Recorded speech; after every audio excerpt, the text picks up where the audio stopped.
మన ప్రభువును రక్షకుడు అయిన యేసుక్రీస్తు వారి అతి శ్రేష్టమైన దివ్యనామమున మీ అందరికీ శుభము కలుగునుగాక.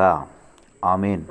దేవుని బిడ్డలారా, ఈరోజు 19వ తారీఖు నవంబరు నెల 2024 సంవత్సరము.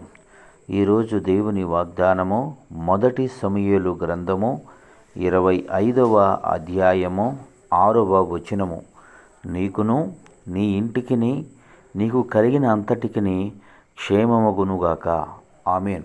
దేవుని బిడ్డలారా, దేవుడు తన పరిశుద్ధ లేఖన భాగము మీ వినికిడిలో, మీ జీవితంలో ఈ వాగ్దానాన్ని దేవదేవుడు నెరవేర్చునుగాక. ఆమేన్. దేవుని బిడ్డలారా, నీకు క్షేమము, నీకింటికి క్షేమము, నీ కలిగినంతటికీ క్షేమమగునుగాక అని దేవదేవుడు అంటూ ఉన్నాడు. సహోదరి సహోదరులారా, దేవుడు గొప్ప దీవెనను నీకు, నీ కుటుంబానికి, నీకు కలిగినటువంటి బిడ్డలకు, నీవు ఏవైతే కలిగి ఉన్నావో ఆ సమస్తాన్ని దేవుడు ఆశీర్వదిస్తున్నాడు కనుక ఆయన ఆశీర్వాదం ఎన్నటెన్నటికీ ఆశీర్వాదకరంగా ఉండును. అట్టి దేవుని ఆశీర్వాదానికి వారసురాలుగా నీవు నియమించబడుతున్నావు, వారసుడుగా నువ్వు నియమించబడుతున్నావు. ఎంత ధన్యుడువో. దేవుని బిడ్డలారా, లాబాను ఎలియాజరును చూసి అంటాడు, యెహోవా వలన ఆశీర్వదించబడినవాడా లోపలికి రమ్ము అంటాడు. ఎలియాజరు ఆశీర్వదించబడ్డా? ఎలియాజరు యజమానుడు ఆశీర్వదించబడ్డా?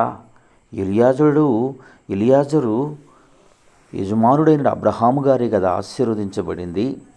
అయితే ఆ ఆశీర్వాదము ఎక్కడి వరకు వచ్చిందంటే తన దగ్గర పనిచేస్తున్న దాసుని మీద కూడా అట్టి ఆశీర్వాదం వచ్చింది. ఇంకొక మాటలో మనం గమనించగలిగినట్లయితే ఎలియాజరును చూసినటువంటి లాబాను గారు ఎలియాజరే యజమానుడు అనుకునే అంతగా ఘనమైన స్థితిలో ఉన్నాడు. సహోదరుడా, ఇంత ఘనమైన స్థితి ఎలా వచ్చింది అని మనం పరిశీలించగలిగితే అబ్రహాము గారితో అంటాడు, నిన్ను ఆశీర్వదించిన వారిని నేను ఆశీర్వదిస్తాను అంటాడు. అంటే అబ్రహామును ఆశీర్వదించాడు. ఆశీర్వాదకరంగా ఉండాలని కోరుకున్నటువంటి ఎలియాజరు జీవితం అంత దీవెనకరంగా ఉంది కనుక, అంటే దేవుని ఆశీర్వాదము డైరెక్టర్గా అబ్రహాము గారి మీదకు వచ్చినది.